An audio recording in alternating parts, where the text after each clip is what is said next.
After this video, go directly to cancelthatcredit.com and learn how to make all negative items fall off your Experian, TransUnion, and Equifax credit reports. You have nothing to lose and everything to gain. A good credit score is necessary in a credit-based society, and cancelthatcredit.com can make this a reality.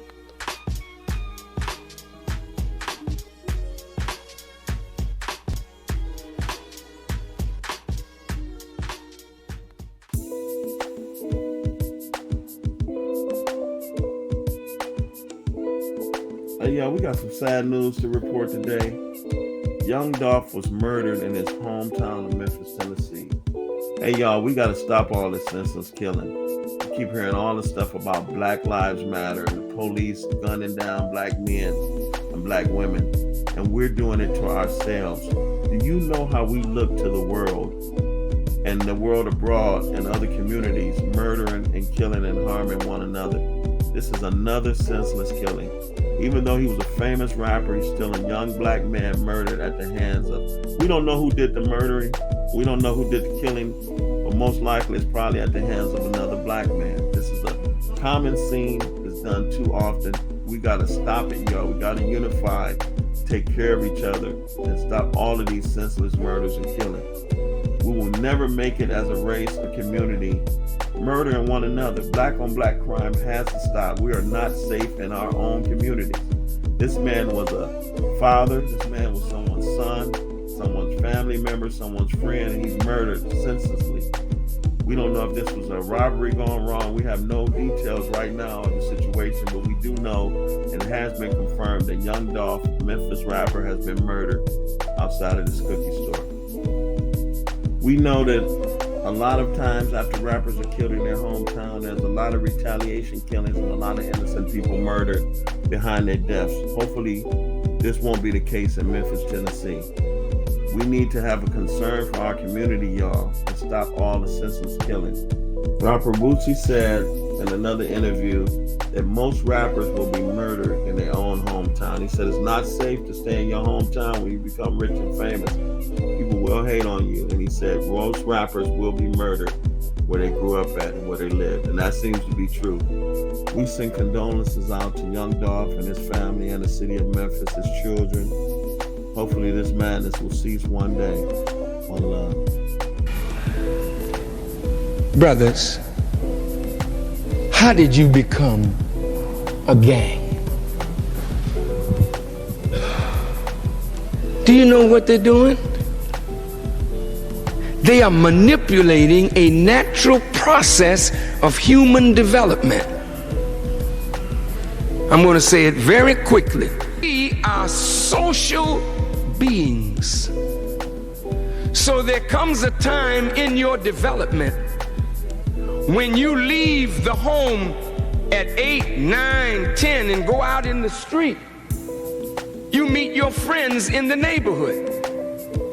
When you meet your friends, you form a natural alliance with your friends. Is that right?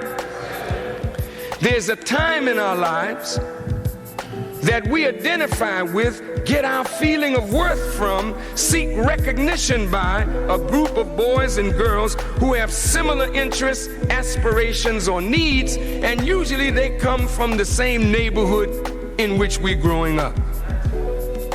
Our reason for being together is defined by streets or neighborhood, and therefore we feel we have a need to protect or defend what we call our turf. As a result, the need to identify and belong to and be recognized by a group of peers, to feel safe and secure, which is a natural need. Out of this need, groups are formed and natural leaders emerge, to whom the members of the neighborhood or the group or the gang give their allegiance. Each one of you that have a neighborhood group that is called a gang, you have given your allegiance to one of your own. You call him your leader. What qualities does the leader have?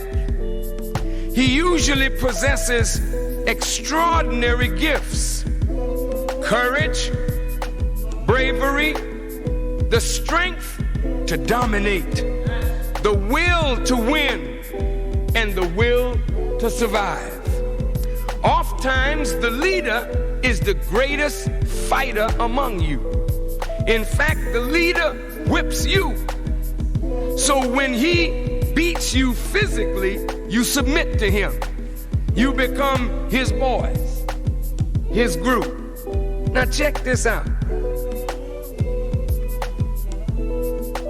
In white neighborhoods, they take this courage and bravery and will to win, this aggressive tendency in young people. It's not false, it's a natural tendency in young men to be aggressive, to want to show strength. That's our rite of passage into maturity. We're growing up now.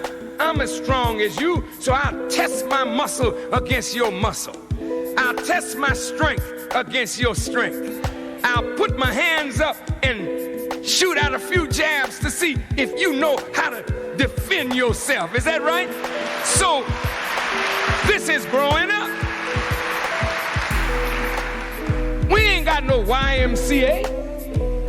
We don't have nobody to direct that energy among us. But among white people, they see the same energy.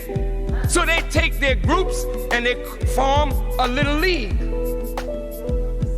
They form a baseball team. They form a football team. They form a basketball team. They form a boxing team. And all of your hostility and aggression, you work it out in team sport. The will to win makes you a winner in baseball, a winner in basketball. The courage is seen in how you work with your team, your bravery, your desire to be a winner. In white communities and in the more affluent sections of the black community, they do this to guide that natural macho spirit in young men. But suppose you ain't got no money. There's no police athletic league that cares about you. There's no little league team for you. Then what happens to this aggressive tendency in the young man? It degenerates. And consequently, our leadership gained through courage, bravery, and strength is now demonstrated not in games, but in conflict. You came on my turf, man. So when I bust you in your mouth for being in the wrong place at the wrong time, this is the way I prove to my boys that I'm worthy to be the leader. This is the way I prove to myself that I still got it. This is the way I keep my boys in line. So the only way when you get leadership by that means, the only way that that leadership is maintained is by constantly proving yourself, by constant involvement in conflict. So therefore, our recognition can only be sustained and maintained by exploits that cause us to be recognized. How many members of a rival gang have we beat, have we maimed, have we killed? And the more we beat, maim, and kill one another, the more we have to beat, maim, and kill, so it becomes an ever spiraling cycle. Do you understand? Now there's white folks on top that know that this is a natural evolution in human beings. It's not just germane to poor people. This is natural to all human beings, particularly males. But they sit up and in boardrooms and say, how can we manipulate this? Now look at our communities right today. What is the result of this gang conflict? It is the destruction of our own people because they don't live in the same neighborhood, go to the same school, or wear the same colors. They don't wear the same symbols. They don't wear their hat in the same way. If I put my hat to the side, that means I'm this. If I turn it around to the back, I mean it's that. If I turn it to the left, that means something else. Look at this, brother.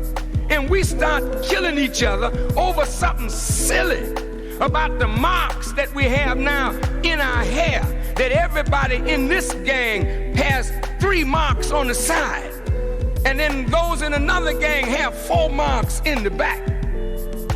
Then we knock each other down and destroy each other because our hair is cut different.